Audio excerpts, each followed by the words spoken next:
फणसाची भाजी करण्यासाठी लागणारं साहित्य: चिरलेला कोवळा फणस, 2 ते 3 लसूण पाकळ्या, 2 चिरलेले टोमॅटो, पाव कप खवलेलं ओलं खोबरं, कोथिंबीर, 1 चमचा तेल, 1 चमचा जिरं, बारीक चिरलेला कांदा, 2 चमचे मालवणी मसाला, 2 चमचे लाल तिखट, चवीनुसार मीठ आणि पाणी.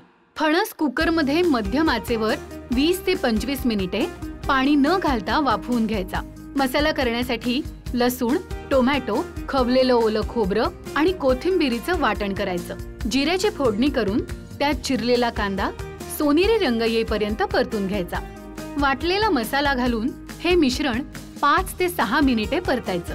तेल सुटायला लागलं की त्यात मसाले, चवीनुसार मीठ घालायचं. ग्रेव्ही उकळल्यावर त्यात शिजवलेला फणस टाकून 7 ते 8 मिनिटं उकळून घ्यायचा.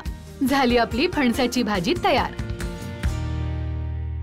आज आपण फणसाची भाजी कशी बनवायची ते बघतोय. कोवळ्या फणसाची भाजी.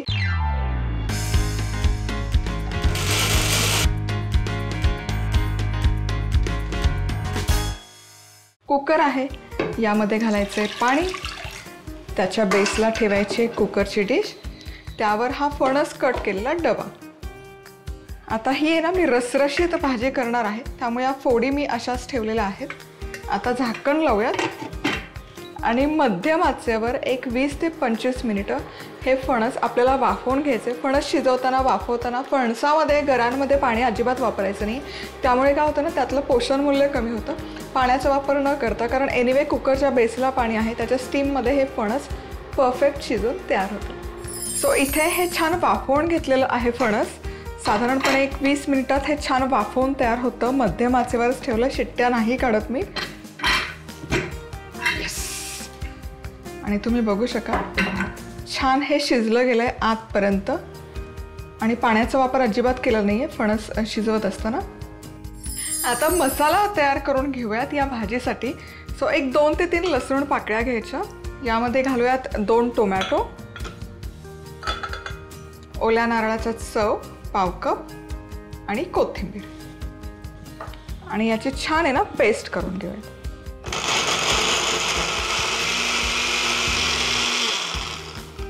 हे वाटण बनवताना पाण्याचा अजिबात वापर करायचा नाही आहे.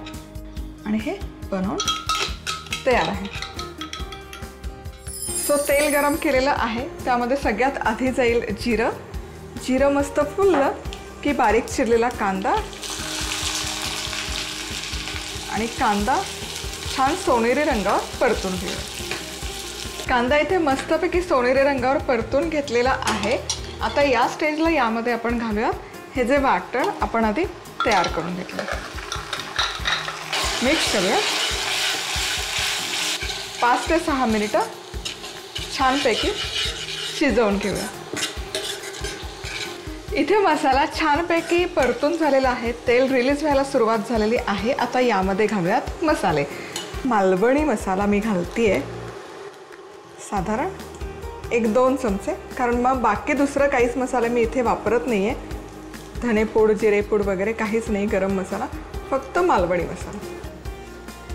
त्याचसोबत बॅडगी मिरची. आता हे मिक्स करूयात. हे मसाले छान एकजीव करून झाले की यामध्ये घालूयात थोडंसं मीठ चवीपुरतं. हेही मिक्स करूयात. त्यामध्ये घालूयात पाणी. आणि आता सगळ्यात आधी या ग्रेव्हीला एक छान उकळी काढूयात. जबरदस्त मस्त सुवास दरवळलेला आहे या ग्रेव्हीचा. आता यामध्ये घालूयात या फणसाच्या फोडी, शिजवलेल्या फणसाच्या फोडी.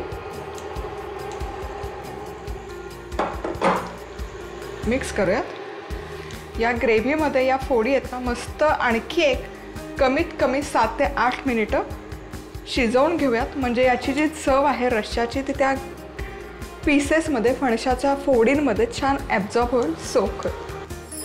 चला तर मग इथे ना ही भाजी मी जवळपास आता 10 मिनिटं छान शिजवून घेतली आहे. तरी तुम्ही बघू शकाल आता ही फणसाची भाजी मस्त तांदळाची भाकरी, कुठलीही भाकरी, रोटीसोबतसुद्धा छान लागते अशी खायला.